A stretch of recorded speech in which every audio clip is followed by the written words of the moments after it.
ನಮಸ್ಕಾರ. ಮುಖ್ಯಾಂಶಗಳು. ವಿದ್ಯಾರ್ಥಿಗಳು ಶಿಕ್ಷಕರ ಹಿತದೃಷ್ಟಿಯಿಂದ ನಾಳೆಯಿಂದ 3 ವಾರಗಳ ಕಾಲ ಶಾಲೆಗಳಿಗೆ ಮಧ್ಯಂತರ ರಜೆ. ಮುಖ್ಯಮಂತ್ರಿ ಬಿಎಸ್ ಯಡಿಯೂರಪ್ಪ. ಗ್ರಾಮೀಣ ಪ್ರದೇಶದಲ್ಲಿ ವಿವಾದಗಳ ಇತ್ಯರ್ಥಕ್ಕೆ ಸ್ವಾಮಿತ್ವ ನೆರವು, ಸಾಲ ಸೌಲಭ್ಯ ಪಡೆಯಲು ಸಹಕಾರಿ. ಪ್ರಧಾನಿ ನರೇಂದ್ರ ಮೋದಿ. ಕರ್ನಾಟಕದ ಪಡುಬಿದರೆ, ಕಾಸರಕೋಡು ಬೀಚ್ ಸೇರಿ ದೇಶದ 8 ಕಡಲ ಕಿನಾರೆಗಳಿಗೆ ಅಂತಾರಾಷ್ಟೀಯ ಬ್ಲೂ ಫ್ಲಾಗ್ ಮಾನ್ಯತೆ. Prakash Javadekar. French open tennis tourney ಪುರುಷರ ಸಿಂಗಲ್ಸ್ ಫೈನಲ್ಸ್ನಲ್ಲಿ ನೋವಾಕ್ ಜೊಕೋವಿಚ್, ರಾಫೆಲ್ ನಡಾಲ್ ಮುಖಾಮುಖಿ.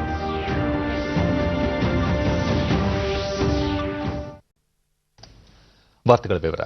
ರಾಜ್ಯದಲ್ಲಿ ಹಲವಾರು ಶಿಕ್ಷಕರು ಕೊರೋನಾ ಸೋಂಕಿಗೆ ಒಳಗಾಗಿರುವ ಹಿನ್ನೆಲೆಯಲ್ಲಿ ವಿದ್ಯಾರ್ಥಿಗಳು ಮತ್ತು ಶಿಕ್ಷಕರ ಆರೋಗ್ಯದ ಹಿತದೃಷ್ಟಿಯಿಂದ ನಾಳೆಯಿಂದ ಈ ತಿಂಗಳ 30ರವರೆಗೆ ಶಾಲೆಗಳಿಗೆ 3 ವಾರಗಳ ಕಾಲ ರಜೆ ನೀಡಿ ಮುಖ್ಯಮಂತ್ರಿ ಬಿಎಸ್ ಯಡಿಯೂರಪ್ಪ ಆದೇಶಿಸಿದ್ದಾರೆ. ಕೋವಿಡ್-19 ಸೋಂಕಿನ ಹಿನ್ನೆಲೆಯಲ್ಲಿ ಸದ್ಯಕ್ಕೆ ಶಾಲೆಗಳನ್ನು ಪ್ರಾರಂಭಿಸದಿರಲು ಮತ್ತು ವಿದ್ಯಾಗಮ ಕಾರ್ಯಕ್ರಮವನ್ನು ಸ್ಥಗಿತಗೊಳಿಸಲು ಈಗಾಗಲೇ ಆದೇಶಿಸಲಾಗಿದೆ ಎಂದು ಹೇಳಿದ್ದಾರೆ.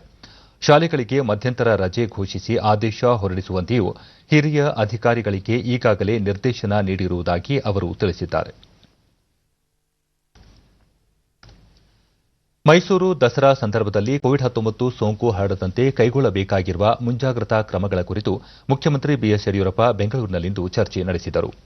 ಸಭೆಯಲ್ಲಿ ವೈದ್ಯಕೀಯ ಶಿಕ್ಷಣ ಸಚಿವ ಡಾ ಕೆ ಸುಧಾಕರ್, ಮುಖ್ಯ ಕಾರ್ಯದರ್ಶಿ ಟಿಎಂ ವಿಜಯಭಾಸ್ಕರ್, ಆರೋಗ್ಯ ಇಲಾಖೆ ಕಾರ್ಯದರ್ಶಿ ಜಾವೇದ್ ಅಖ್ತರ್, ಕಾರ್ಯದರ್ಶಿ ಪಂಕಜ್ ಕುಮಾರ್ ಪಾಂಡೆ, ಮೈಸೂರು ಜಿಲ್ಲಾಧಿಕಾರಿ ರೋಹಿಣಿ ಸಿಂಧೂರಿ ಪಾಲ್ಗೊಂಡಿದ್ದರು.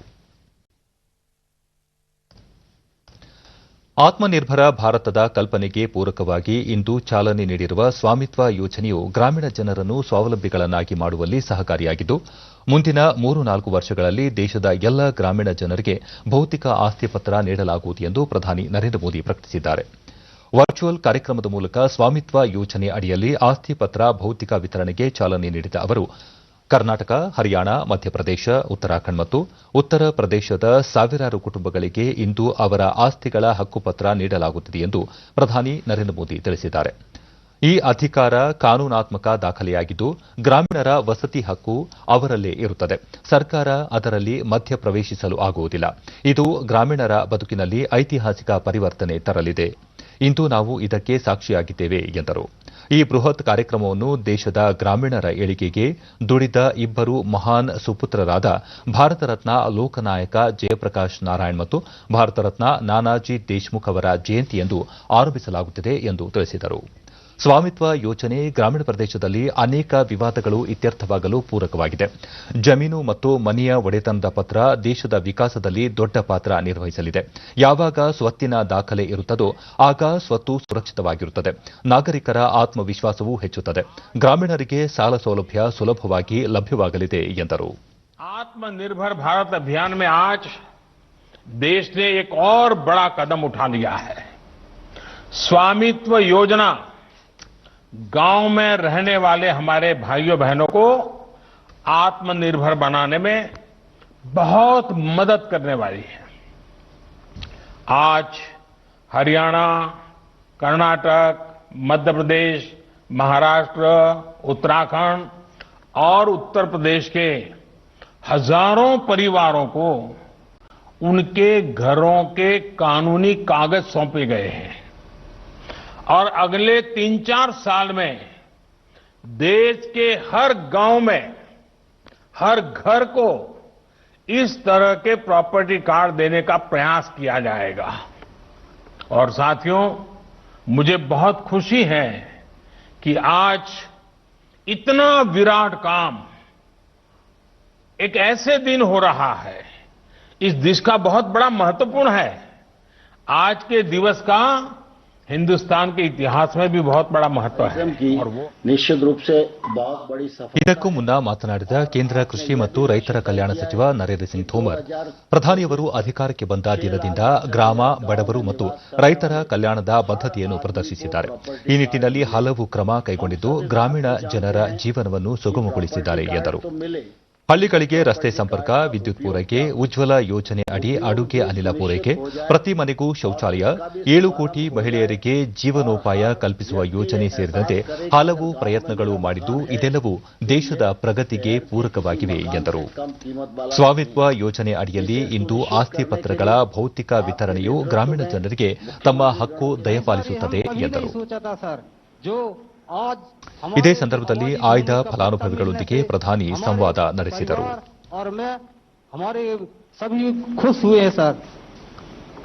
और शरीर का एक हिस्सा चला जाना यानी एक बहुत बड़ी निराशा आ जाती है, लेकिन आपने हिम्मत के साथ खुद को भी संभाला, घर को भी संभाला. जब आपको अपने घर का मालिकाना हक, आपके यहाँ उसको घरौनी कहते हैं, जब ये घरौनी मिल गया है, सर पूर्ण विश्वास हमें है इस योजना का कोई भी दुरुपयोग नहीं कर सकता है जब लोगों को मालिकाना हक मिल जाएगा. कि वे श्री लिखी चंद जी को स्वीकृत लोन की पहली किस्त के रूप में और दूरगामी योजना बनाने के लिए आधार मिलेगा. ಉತ್ತರ ಪ್ರದೇಶದ ಮುಖ್ಯಮಂತ್ರಿ ಯೋಗಿ ಆದಿತ್ಯನಾಥ್, ಮಧ್ಯಪ್ರದೇಶದ ಮುಖ್ಯಮಂತ್ರಿ ಶಿವರಾಜ್ ಸಿಂಗ್ ಚೌಹಾಣ್, ಹರಿಯಾಣದ ಮುಖ್ಯಮಂತ್ರಿ ಮನೋಹರ್ ಲಾಲ್ ಖಟ್ಟರ್ ಸೇರಿದಂತೆ ಹಲವು ರಾಜ್ಯಗಳ ಮುಖ್ಯಮಂತ್ರಿಗಳು, ರಾಜ್ಯ ಸರ್ಕಾರದ ಸಚಿವರು, ಅಧಿಕಾರಿಗಳು ವರ್ಚುವಲ್ ಸಂಪರ್ಕದ ಮೂಲಕ ಪಾಲ್ಗೊಂಡಿದ್ದರು. ಈ ಯೋಜನೆಯಡಿ 6 ರಾಜ್ಯಗಳ 763 ಗ್ರಾಮಗಳು ಅಂದರೆ ಉತ್ತರ ಪ್ರದೇಶದ 346, ಹರಿಯಾಣದ 221, ಮಹಾರಾಷ್ಟದ 100, ಮಧ್ಯಪ್ರದೇಶದ 44, ಉತ್ತರಾಖಂಡದ 50 ಮತ್ತು ಕರ್ನಾಟಕದ 2 ಗ್ರಾಮಗಳು ಸೇರಿ ಒಟ್ಟು 1 ಲಕ್ಷ ಸ್ವತ್ತಿನ ಮಾಲೀಕರಿಗೆ ಆಸ್ತಿಯ ಪತ್ರ ವಿತರಿಸಲಾಗುತ್ತಿದೆ. ಗ್ರಾಮೀಣ ಪ್ರದೇಶದ ಜನರನ್ನು ಡ್ರೋನ್ ತಂತ್ರಜ್ಞಾನದಿಂದ ಭೂ ಮಾಪನ ಮಾಡಿಸಿ ಆಸ್ತಿ ಪತ್ರ ನೀಡುವ ಕೇಂದ್ರ ಸರ್ಕಾರದ ಸ್ವಾಮಿತ್ವ ಯೋಜನೆಯಡಿ ರಾಜ್ಯದ ರಾಮನಗರದ ಫಲಾನುಭವಿಗಳಿಗೆ ಪ್ರಧಾನಿ ನರೇಂದ್ರ ಮೋದಿ ವಿಡಿಯೋ ಕಾನ್ಫರೆನ್ಸ್ ಮೂಲಕ ವಿತರಿಸಿದರು. ರಾಮನಗರ ತಾಲೂಕಿನ ಎಂಜಿ ಪಾಳ್ಯ, ಮಜರಿಯ, ಸೀಬಾಕಟ್ಟೆ ಹಾಗೂ ಮಾಗಡಿ ತಾಲೂಕಿನ ಬಸವಪಟ್ಟಣ ಮತ್ತು ಮಜರೆ ಶಂಭಯ್ಯನ ಪಾಳ್ಯ ಗ್ರಾಮಗಳಲ್ಲಿನ 150 ಫಲಾನುಭವಿಗಳು ಮೊಬೈಲ್ಗಳಲ್ಲಿ ಡೌನ್ಲೋಡ್ ಲಿಂಕ್ ಸ್ವೀಕರಿಸಿದರು. ರಾಮನಗರ ಜಿಲ್ಲಾ ಪಂಚಾಯಿತಿ ಮುಖ್ಯ ಕಾರ್ಯನಿರ್ವಾಹಕ ಅಧಿಕಾರಿ ವಿಕ್ರಮ್ ಅವರು ಸಾಂಕೇತಿಕವಾಗಿ 4 ಗ್ರಾಮಗಳ ಫಲಾನುಭವಿಗಳಿಗೆ ಆಸ್ತಿ ಕಾರ್ಡ್ ವಿತರಿಸಿದರು.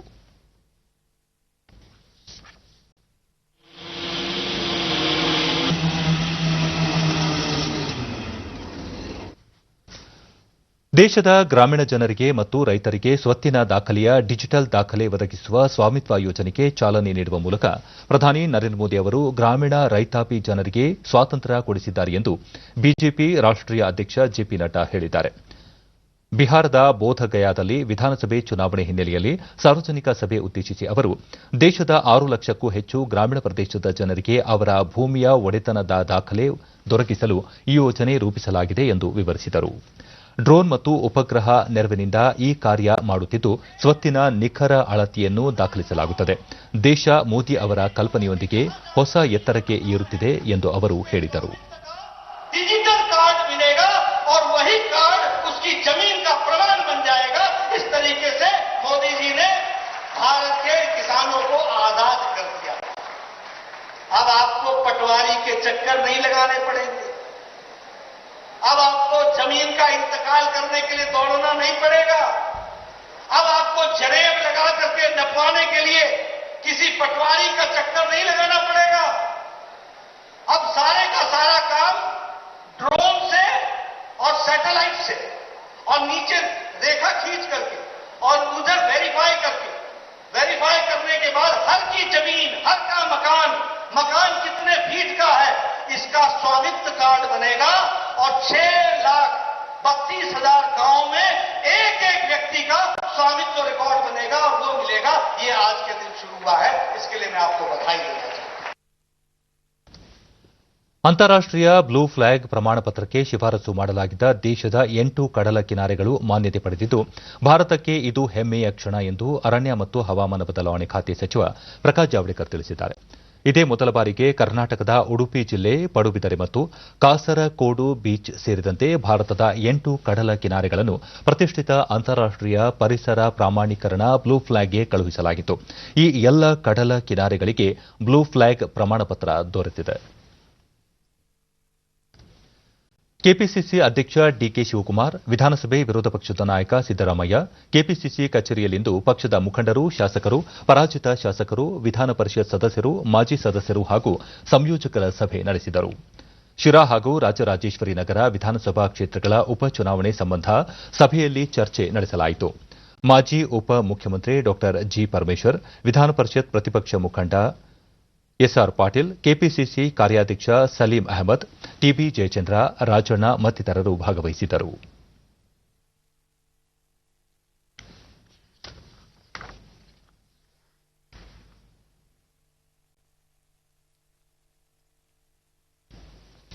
ಬಳಿಕ ಡಿಕೆ ಶಿವಕುಮಾರ್ ಶಿರಾ ಮತ್ತು ರಾಜರಾಜೇಶ್ವರಿ ನಗರ ವಿಧಾನಸಭಾ ಕ್ಷೇತ್ರ ವ್ಯಾಪ್ತಿಯಲ್ಲಿ ಪ್ರತಿ ಗ್ರಾಮ ಪಂಚಾಯಿತಿಗೆ ಶಾಸಕರು, ವಿಧಾನಸಭಾ ಸದಸ್ಯರು ಹಾಗೂ ಹಿರಿಯ ನಾಯಕರನ್ನು ಉಸ್ತುವಾರಿಯನ್ನಾಗಿ ನೇಮಕ ಮಾಡಲಾಗಿದೆ. ಬೂತ್ ಮಟ್ಟದಲ್ಲಿ ಕಾರ್ಯಕರ್ತರನ್ನು ವಿಂಗಡಿಸಿ ಜವಾಬ್ದಾರಿ ನೀಡಲಾಗಿದೆ ಎಂದರು. ಇದೇ ವೇಳೆ ಶಿರಾ ವಿಧಾನಸಭಾ ಕ್ಷೇತ್ರದ ಪಕ್ಷದ ಅಭ್ಯರ್ಥಿ ಟಿಬಿ ಜಯಚಂದ್ರ ಅವರಿಗೆ ಬಿ ಫಾರ್ಮಾ ವಿತರಿಸಿದರು. ಮಾಜಿ ಸಂಸದ ಚಂದ್ರಪ್ಪ ಮತ್ತಿತರರು ಉಪಸ್ಥಿತರಿದ್ದರು. ನಂತರ ರಾಜರಾಜೇಶ್ವರಿ ವಿಧಾನಸಭಾ ಕ್ಷೇತ್ರದ ಪಕ್ಷದ ಅಭ್ಯರ್ಥಿ ಕುಸುಮ ಅವರಿಗೆ ಡಿಕೆ ಶಿವಕುಮಾರ್ ಬಿ ಫಾರಂ ವಿತರಿಸಿದರು. ಈ ವೇಳೆ ಮಾಜಿ ಸಚಿವೆ ಉಮಾಶ್ರೀ, ಮಹಿಳಾ ಕಾಂಗ್ರೆಸ್ ಅಧ್ಯಕ್ಷ ಡಾ ಪುಷ್ಪಾ ಅಮರನಾಥ್ ಸೇರಿದಂತೆ ಮಹಿಳಾ ನಾಯಕರು ಇದ್ದರು. ಜನರ ಸಹಯೋಗ ಇಲ್ಲದೆ ಕೋವಿಡ್-19 ಎಂಬ ಮಹಾಮಾರಿಯ ವಿರುದ್ಧ ಹೋರಾಡಲು ಸಾಧ್ಯವಿಲ್ಲ ಎಂದು ಕೇಂದ್ರ ಆರೋಗ್ಯ ಮತ್ತು ಕುಟುಂಬ ಕಲ್ಯಾಣ ಸಚಿವ ಡಾ ಹರ್ಷವರ್ಧನ್ ಅಭಿಪ್ರಾಯಪಟ್ಟಿದ್ದಾರೆ. ವರ್ಚುವಲ್ ಮಾಧ್ಯಮದ ಮೂಲಕ ಸಂಡೇ ಸಂವಾದದಲ್ಲಿ ಪ್ರಶ್ನೆಗಳಿಗೆ ಉತ್ತರಿಸಿದ ಅವರು, ವಾತಾವರಣದಲ್ಲಿ ಆಗುವ ಬದಲಾವಣೆ, ಋತು ಪರಿವರ್ತನೆ ಕೊರೋನಾ ಮೇಲೆ ಪರಿಣಾಮ ಬೀರುತ್ತದೆಯೋ ಇಲ್ಲವೋ ಎಂಬುದು ಇನ್ನೂ ಸಾಬೀತಾಗಿಲ್ಲ. ಈ ಬಗ್ಗೆ ಸಂಶೋಧನೆ ನಡೆಯುತ್ತಿದೆ. ಚಳಿಗಾಲದಲ್ಲಿ ಸಾಮಾನ್ಯವಾಗಿ ಉಸಿರಾಟದ ಕಾಯಿಲೆ ಉಲ್ಬಣವಾಗುತ್ತದೆ. ಸಾಮಾನ್ಯವಾಗಿ ವೈರಾಣುಗಳು ಶೀತ ಮತ್ತು ಶುಷ್ಕ ವಾತಾವರಣದಲ್ಲಿ ದೀರ್ಘಕಾಲ ಜೀವಂತವಾಗಿರುತ್ತವೆ.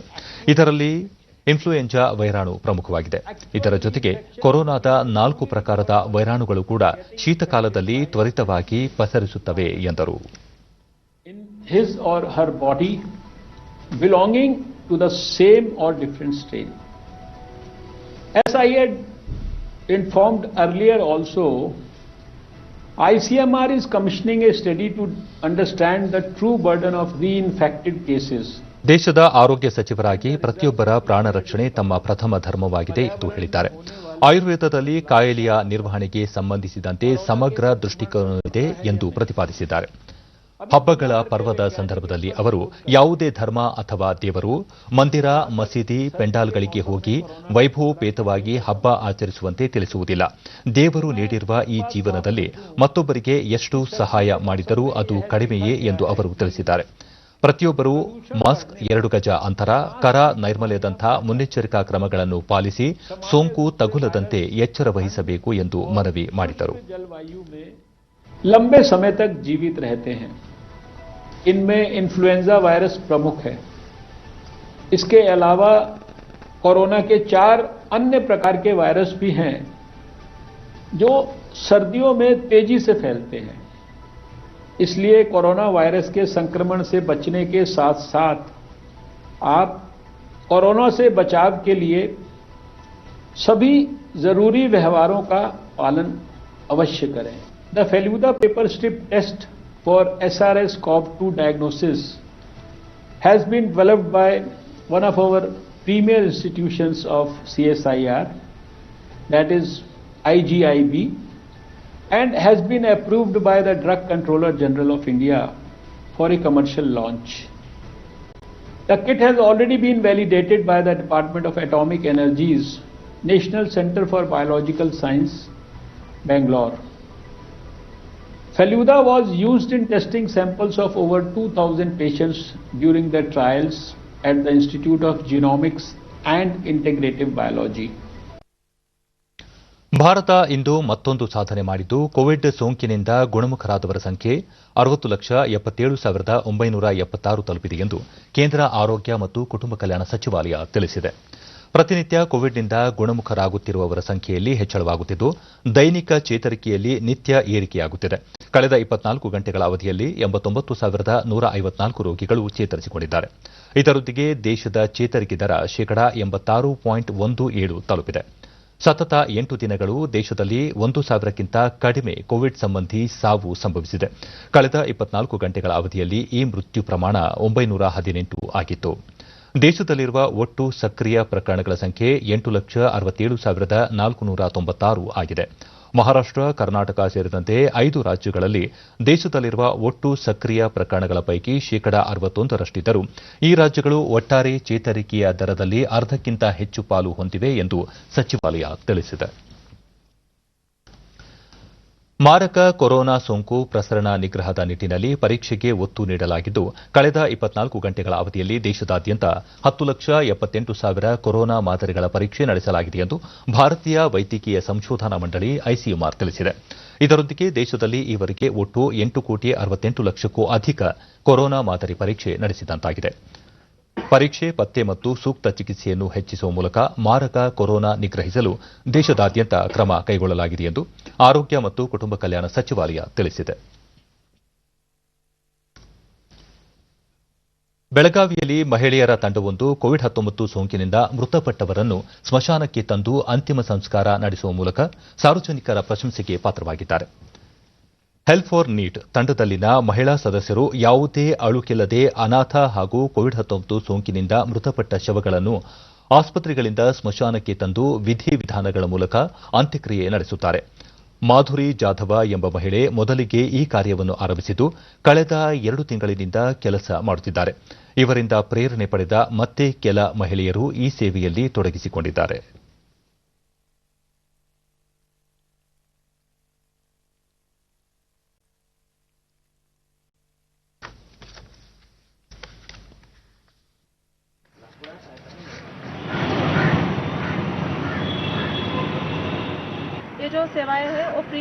ಡಿಡಿ ನ್ಯೂಸ್ನೊಂದಿಗೆ ಮಾಧುರಿ ಜಾಧವ ಕಳೆದ 6 ತಿಂಗಳಿನಿಂದ ಅಸಹಾಯಕರಿಗೆ ನೆರವು ನೀಡುತ್ತಾ ಬಂದಿದ್ದು, ಕಳೆದ 2 ತಿಂಗಳುಗಳಲ್ಲಿ 40ಕ್ಕೂ ಹೆಚ್ಚು ಶವಗಳಿಗೆ ಸ್ಮಶಾನದಲ್ಲಿ ಅಂತಿಮ ಸಂಸ್ಕಾರ ನೆರವೇರಿಸಿರುವುದಾಗಿ ತಿಳಿಸಿದರು.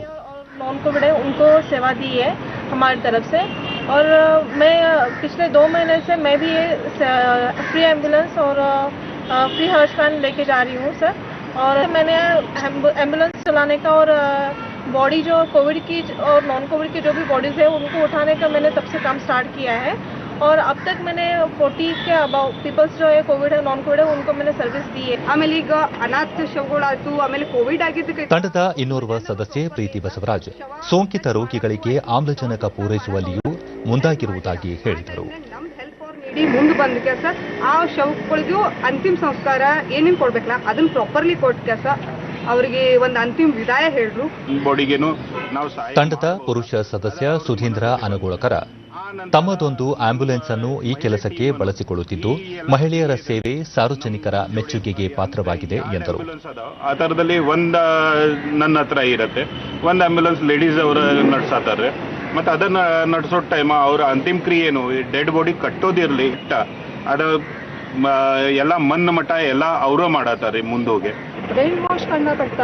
ತಂಡದ ವೈದ್ಯ ಸದಸ್ಯೆ ಡಾಕ್ಟರ್ ಸವಿತಾ ಕೊರೋನಾ ರೋಗಿಗಳು ಮಾನಸಿಕ ಖಿನ್ನತೆಗೆ ಒಳಗಾಗುವುದು ಸಹಜ, ಅದರಿಂದ ಬಿಡುಗಡೆಗೊಳಿಸಿ ಧೈರ್ಯ ತುಂಬುವ ಕೆಲಸ ಮಾಡುತ್ತಿರುವುದಾಗಿ ತಿಳಿಸಿದರು. तो वो सब उनके दिमाग में से उनका ब्रेन वॉश करके हम लोग वो जो उनका जो साइकोसिस होता है उसको कम करने की कोशिश करते हैं. ಕೇಂದ್ರೀಯ ತನಿಖಾ ದಳ ಸಿಬಿಐ ಉತ್ತರ ಪ್ರದೇಶದ ಹತರಸ್ ಘಟನೆಯ ತನಿಖೆಯನ್ನು ಕೈಗೆತ್ತಿಕೊಂಡಿದ್ದು, ಆರೋಪಿಗಳ ವಿರುದ್ಧ ಪ್ರಕರಣ ದಾಖಲಿಸಿಕೊಂಡಿದೆ. ಪ್ರಕರಣದ ತನಿಖೆಗಾಗಿ ತಂಡವನ್ನು ರಚಿಸಲಾಗಿದೆ ಎಂದು ಸಿಬಿಐ ಹೇಳಿಕೆಯಲ್ಲಿ ತಿಳಿಸಿದೆ. ಆರೋಪಿಯು ಹೊಲದಲ್ಲಿ ತನ್ನ ಸಹೋದರಿಯ ಕತ್ತು ಹಿಸುಕಲು ಯತ್ನಿಸಿದ್ದ ಎಂದು ಸೋದರ ನೀಡಿರುವ ದೂರಿನಲ್ಲಿ ಆರೋಪಿಸಲಾಗಿದೆ ಎಂದು ಸಿಬಿಐ ತಿಳಿಸಿದೆ. ಉತ್ತರ ಪ್ರದೇಶ ಸರ್ಕಾರದ ಕೋರಿಕೆ ಮತ್ತು ಕೇಂದ್ರ ಸರ್ಕಾರದಿಂದ ಅಧಿಸೂಚನೆ ಮೇರೆಗೆ ಸಿಬಿಐ ಈ ಪ್ರಕರಣ ದಾಖಲಿಸಿಕೊಂಡಿದೆ.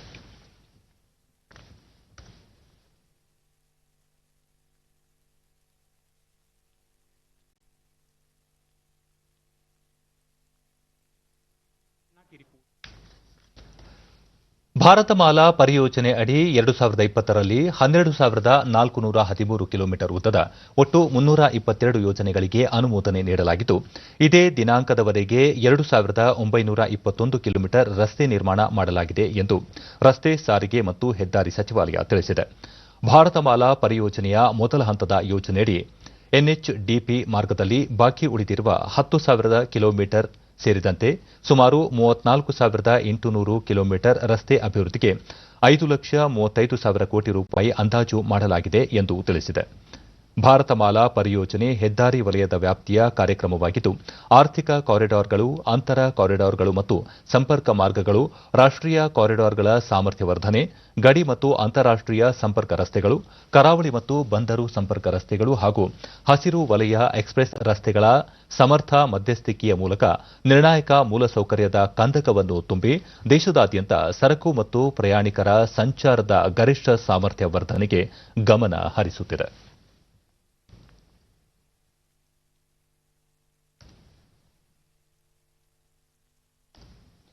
ಪ್ರದೇಶ ಕುರುಬರ ಸಂಘ ಹಾಗೂ ಸ್ವಾಮೀಜಿಗಳ ನೇತೃತ್ವದಲ್ಲಿ ಕುರುಬ ಸಮುದಾಯದ ವಿವಿಧ ಪಕ್ಷಗಳ ಜನಪ್ರತಿನಿಧಿಗಳ ಸಭೆ ಬೆಂಗಳೂರಿನಲ್ಲಿ ಇಂದು ನಡೆಯಿತು. ಕಾಗಿನೆಲೆ ಗುರುಪೀಠದ ಸ್ವಾಮೀಜಿಗಳು, ವಿಧಾನ ಪರಿಷತ್ ಸದಸ್ಯರಾದ ಎಚ್ಎಂ ರೇವಣ್ಣ, ಎಚ್ ವಿಶ್ವನಾಥ್, ರಘುನಾಥ್ ರಾವ್ ಮಲ್ಕಾಪುರೆ, ಶಾಸಕ ಬಂಡೆಪ್ಪ ಕಾಶಂಪುರ್, ಮಾಜಿ ಸಂಸದ ವಿರೂಪಾಕ್ಷಪ್ಪ ಸೇರಿದಂತೆ ಸಮುದಾಯದ ಜನಪ್ರತಿನಿಧಿಗಳು ಪಾಲ್ಗೊಂಡಿದ್ದರು. ಈ ವೇಳೆ ಗ್ರಾಮೀಣಾಭಿವೃದ್ಧಿ ಪಂಚಾಯತ್ ರಾಜ್ ಸಚಿವ ಕೆಸಿ ಈಶ್ವರಪ್ಪ ಕುರುಬ ಸಮುದಾಯಕ್ಕೆ ಪರಿಶಿಷ್ಟ ಪಂಗಡ ಸ್ಥಾನಮಾನ ನೀಡುವ ತನಕ ಹೋರಾಟ ಮಾಡುವ ಸಂಕಲ್ಪ ತೋಡೋಣ ಎಂದು ಸಮುದಾಯದ ಜನಪ್ರತಿನಿಧಿಗಳಿಗೆ ಕರೆ ನೀಡಿದರು. ಕುರುಬ ಸಮುದಾಯವನ್ನು ಪರಿಶಿಷ್ಟ ಪಂಗಡಕ್ಕೆ ಸೇರಿಸುವಂತೆ ಕೇಂದ್ರ ಮತ್ತು ರಾಜ್ಯ ಸರ್ಕಾರದ ಮೇಲೆ ಒತ್ತಡ ಹೇರೋಣ, ಜೊತೆಗೆ ಅಲ್ಲಿಯ ತನಕ ಹೋರಾಟ ಮುಂದುವರಿಸೋಣ. ಪಕ್ಷಾತೀತವಾಗಿ ನಡೆಯುತ್ತಿರುವ ಈ ಹೋರಾಟ ಬೇಡಿಕೆ ಈಡೇರುವ ತನಕ ಮುಂದುವರಿಯಲಿದೆ ಎಂದು ಹೇಳಿದರು. ವಿಧಾನ ಪರಿಷತ್ ಸದಸ್ಯರಾಗಿ ಸತತ 7ನೇ ಬಾರಿ ಆಯ್ಕೆಯಾಗುವ ಮೂಲಕ 40 ವರ್ಷ ಪೂರೈಸಿರುವ ಬಸವರಾಜ ಹೊರಟ್ಟಿ ಅವರನ್ನು ಬೆಂಗಳೂರಿನಲ್ಲಿ ಇಂದು ಆತ್ಮೀಯವಾಗಿ ಸನ್ಮಾನಿಸಲಾಯಿತು. ಹಿರಿಯ ಕವಿ ಡಾ ಸಿದ್ದಲಿಂಗಯ್ಯ, ಶಿಕ್ಷಣ ತಜ್ಞ ಡಾ ಗುರುರಾಜ ಕರ್ಜಗಿ, ಚಿತ್ರಕಲಾ ಪರಿಷತ್ ಅಧ್ಯಕ್ಷ ಡಾ ಬಿಎಲ್ ಶಂಕರ್, ವಿಧಾನ ಪರಿಷತ್ ಮಾಜಿ ಸದಸ್ಯ ಎಂಪಿ ನಾಡಗೌಡ, ಮಾಜಿ ಶಾಸಕರಾದ ಬಿಆರ್ ಪಾಟೀಲ್, ಮಧು ಬಂಗಾರಪ್ಪ ಸೇರಿದಂತೆ ಅನೇಕರು ಉಪಸ್ಥಿತರಿದ್ದರು.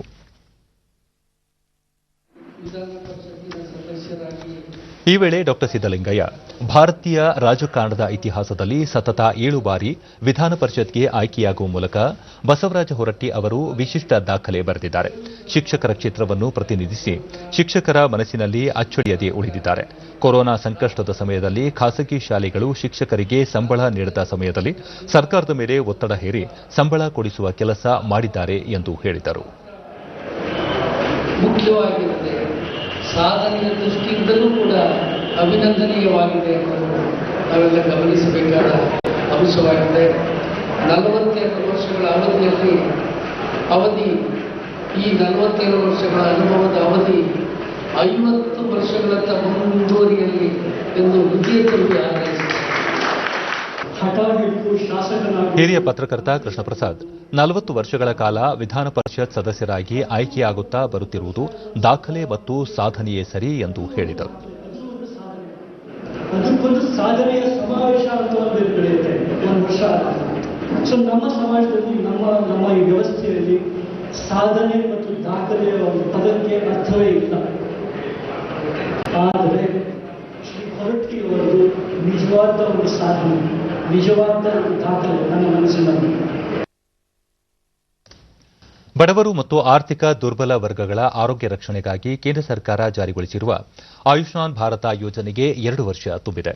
ಬಡತನ ರೇಖೆಗಿಂತ ಕೆಳಗಿರುವವರಲ್ಲದೆ ಎಪಿಎಲ್ ಕುಟುಂಬಗಳ ಆರೋಗ್ಯ ರಕ್ಷಣೆಗೂ ಆಯುಷ್ಮಾನ್ ಭಾರತ ಆರೋಗ್ಯ ಕರ್ನಾಟಕ ಯೋಜನೆ ವರದಾನವಾಗಿದೆ. ಕಿಡ್ನಿ ಸಮಸ್ಯೆ, ಹೃದಯ ರೋಗ, ಕ್ಯಾನ್ಸರ್ ಸೇರಿದಂತೆ ಪ್ರಮುಖ 7 ಕಾಯಿಲೆಗಳಿಗೆ ಯೋಜನೆ ಅಡಿ ಉಚಿತವಾಗಿ ಚಿಕಿತ್ಸೆ ನೀಡಲಾಗುತ್ತಿದೆ. ಬಿಪಿಎಲ್ ಕಾರ್ಡ್ ಹೊಂದಿರುವ ಕುಟುಂಬಗಳಿಗೆ ಸಂಪೂರ್ಣ ಉಚಿತವಾಗಿ, ಎಪಿಎಲ್ ಕಾರ್ಡ್ದಾರರಿಗೆ 70% ಉಚಿತವಾಗಿ ಚಿಕಿತ್ಸೆ ನೀಡಲಾಗುತ್ತಿದೆ. ಆಧಾರ್ ಕಾರ್ಡ್ ಹಾಗೂ ಬಿಪಿಎಲ್ ಕಾರ್ಡ್ ಹೊಂದಿರುವ ಕುಟುಂಬಗಳಿಗೆ ₹10ಯಲ್ಲಿ ಆಯುಷ್ಮಾನ್ ಭಾರತ್ ಕಾರ್ಡ್ ವಿತರಿಸಲಾಗುತ್ತಿದೆ. ಈ ಯೋಜನೆ ಅಡಿ ಬಡತನ ರೇಖೆಗಿಂತ ಕೆಳಗಿರುವವರಿಗೆ ₹5 ಲಕ್ಷವರೆಗೆ ಉಚಿತ ಚಿಕಿತ್ಸೆ ಒದಗಿಸಲಾಗುತ್ತಿದೆ.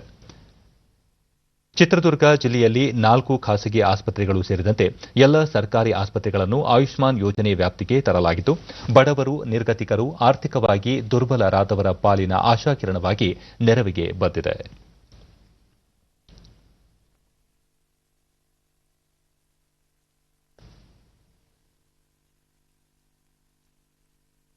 ಯೋಜನೆಗೆ 2 ವರ್ಷ ತುಂಬಿದ ಹಿನ್ನೆಲೆಯಲ್ಲಿ ಚಿತ್ರದುರ್ಗದಲ್ಲಿ ಡಿಡಿ ನ್ಯೂಸ್ನೊಂದಿಗೆ ಆರೋಗ್ಯ ಸಚಿವ ಶ್ರೀರಾಮುಲು, ಆಯುಷ್ಮಾನ್ ಭಾರತ್ ಪ್ರಧಾನಿ ನರೇಂದ್ರ ಮೋದಿಯವರ ದೂರದೃಷ್ಟಿಯ ಜನಪರ ಯೋಜನೆಯಾಗಿದೆ. ₹5 ಲಕ್ಷವರೆಗೆ ಉಚಿತ ಚಿಕಿತ್ಸೆ ನೀಡುವ ಬಡವರ ಆರೋಗ್ಯ ರಕ್ಷಣೆಗೆ ಪ್ರಧಾನಿ ಮುನ್ನುಡಿ ಬರೆದಿದ್ದಾರೆ ಎಂದು ಅಭಿಪ್ರಾಯಪಟ್ಟರು. ದೇಶದಲ್ಲಿ ಸುಮಾರಾಗಿ 40% ಜನರಿಗೆ ಆರೋಗ್ಯ ರಕ್ಷಣೆ ಕೊಡಬೇಕು ಅನ್ನುವಂಥ ಕಾರಣದಿಂದ ಒದಗಿಸಬೇಕನ್ನಂಥ ಕಾರಣದಿಂದ ಅಮೂಲ್ಯವಾದಂಥ ಯೋಜನೆಯನ್ನು ದೇಶದ ಪ್ರಧಾನಮಂತ್ರಿಗಳಂತ ನರೇಂದ್ರ ಮೋದಿಜಿಯವರು ತಂದರು. ರಾಜ್ಯದಲ್ಲಿ ಕೂಡ ಸುಮಾರಾಗಿ 6.50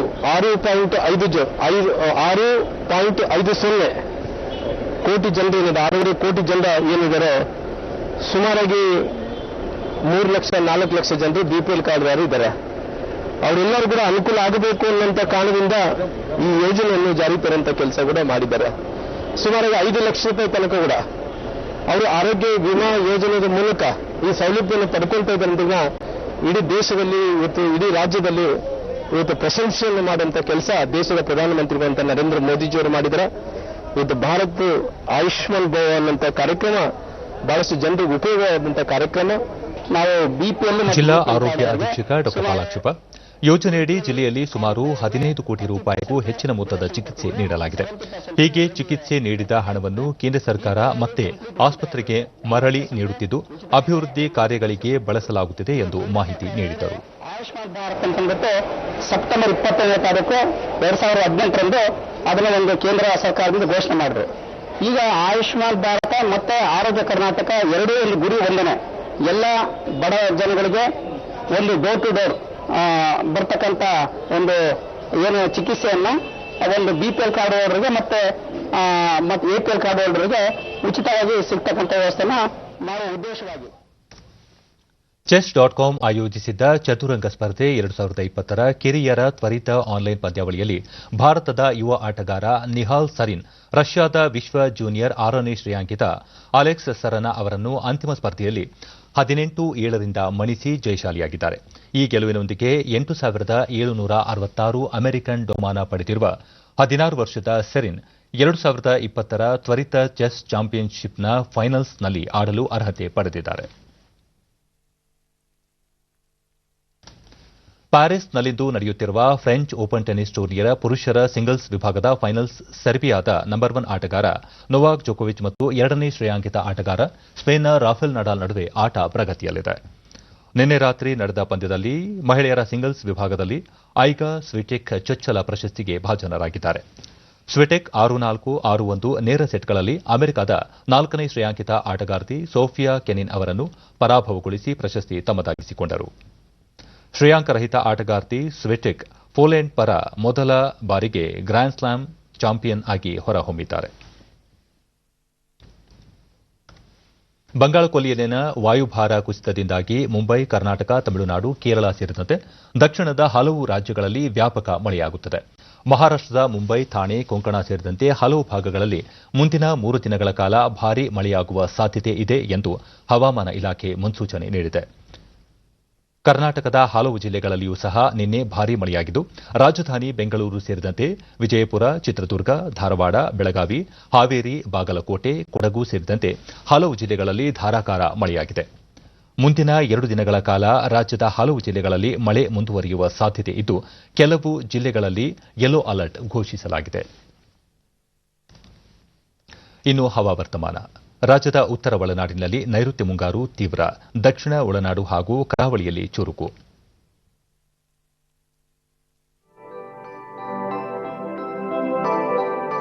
ಬೆಳಗಾವಿ ಜಿಲ್ಲೆಯ ಹುಕ್ಕೇರಿ, ಬಾಗಲಕೋಟೆ ಜಿಲ್ಲೆಯ ರಬಕವಿಯಲ್ಲಿ ಅತಿ ಹೆಚ್ಚು 10 ಸೆಂಟಿಮೀಟರ್ ಮಳೆಯಾಗಿದೆ. ಉಳಿದಂತೆ ನರಗುಂದ, ಕುಕನೂರು, ಮಹಾಲಿಂಗಪುರ, ಮುದ್ಗಲ್, ಹಾಸನ 9, ಗುಳೇದುಗುಡ್ಡ, ದೇವದುರ್ಗ 8, ಧರ್ಮಸ್ಥಳ, ಸುಳ್ಯ, ಅಂಕೋಲಾ, ನಿಪ್ಪಾಣಿ, ಖಜೂರಿ, ರಾಯಲ್ಪಾಡು 7, ಮೂಡುಬಿದಿರೆ, ಕಾರ್ಕಳ, ಬಾಗಲಕೋಟೆ 6, ಸಂಕೇಶ್ವರ, ಕೆರೂರು, ಬೆಳ್ಳೂರು, ಬೆಂಗಳೂರು, ದಾವಣಗೆರೆ, ಗೌರಿಬಿದನೂರು, ಗುಬ್ಬಿಯಲ್ಲಿ 5 ಸೆಂಟಿಮೀಟರ್ ಮಳೆಯಾಗಿದೆ. ಕಲಬುರಗಿಯಲ್ಲಿ ಗರಿಷ್ಠ ತಾಪಮಾನ 34.1 ಡಿಗ್ರಿ ಸೆಲ್ಸಿಯಸ್, ಬೀದರ್ನಲ್ಲಿ ಕನಿಷ್ಠ ತಾಪಮಾನ 19.6 ಡಿಗ್ರಿ ಸೆಲ್ಸಿಯಸ್ ದಾಖಲಾಗಿದೆ. ಮುನ್ಸೂಚನೆಯಂತೆ ಮುಂದಿನ 24 ಗಂಟೆಗಳ ಅವಧಿಯಲ್ಲಿ ರಾಜ್ಯಾದ್ಯಂತ ಮಳೆಯಾಗುವ ಸಾಧ್ಯತೆ. ಬೆಂಗಳೂರು ಸಾಮಾನ್ಯವಾಗಿ ಮೋಡ ಕವಿದ ವಾತಾವರಣ, 1-2 ಬಾರಿ ಮಳೆ ಸಾಧ್ಯತೆ. ಗರಿಷ್ಠ ತಾಪಮಾನ 26 ಹಾಗೂ ಕನಿಷ್ಠ 21 ಡಿಗ್ರಿ ಸೆಲ್ಸಿಯಸ್ ದಾಖಲು ಸಂಭವ. ಕೊನೆಯಲ್ಲಿ ಮತ್ತೊಮ್ಮೆ ಮುಖ್ಯಾಂಶಗಳು. ವಿದ್ಯಾರ್ಥಿಗಳು, ಶಿಕ್ಷಕರ ಹಿತದೃಷ್ಟಿಯಿಂದ ನಾಳೆಯಿಂದ 3 ವಾರಗಳ ಕಾಲ ಶಾಲೆಗಳಿಗೆ ಮಧ್ಯಂತರ ರಜೆ, ಮುಖ್ಯಮಂತ್ರಿ ಬಿಎಸ್ ಯಡಿಯೂರಪ್ಪ. ಗ್ರಾಮೀಣ ಪ್ರದೇಶದಲ್ಲಿ ವಿವಾದಗಳ ಇತ್ಯರ್ಥಕ್ಕೆ ಸ್ವಾಮಿತ್ವ ನೆರವು, ಸಾಲ ಸೌಲಭ್ಯ ಪಡೆಯಲು ಸಹಕಾರಿ ಪ್ರಧಾನಿ ನರೇಂದ್ರ ಮೋದಿ. ಕರ್ನಾಟಕದ ಪಡುಬಿದರೆ, ಕಾಸರಕೋಡು ಬೀಚ್ ಸೇರಿ ದೇಶದ 8 ಕಡಲ ಕಿನಾರೆಗಳಿಗೆ ಅಂತಾರಾಷ್ಟೀಯ ಬ್ಲೂ ಫ್ಲಾಗ್ ಮಾನ್ಯತೆ, Prakash Javadekar. French open tennis tourney ಪುರುಷರ ಸಿಂಗಲ್ಸ್ ಫೈನಲ್ಸ್ನಲ್ಲಿ ನೋವಾಕ್ ಜೊಕೋವಿಚ್, ರಾಫೆಲ್ ನಡಾಲ್ ಮುಖಾಮುಖಿ.